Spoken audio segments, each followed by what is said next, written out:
எதுக்கு நித்தம் சாமி வந்து ஏறிடணும் அதுக்காக தொப்புள தங்காட்டுறிய எதுக்கு மாமன் பம்பரந்தான் விட்டுடணும் அதுக்காக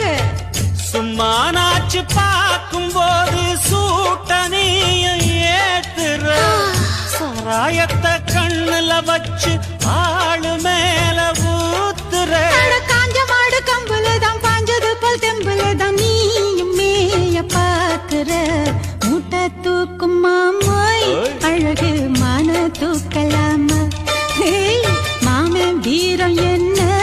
அதத்தான் நானும் பார்க்கலாமா சந்ததி எல்லாம் தெரிஞ்சும் ஏயா சொதப்புற இப்படி சங்கதி எல்லாம் தெரிஞ்சும் ஏயா சொதப்புற இப்படி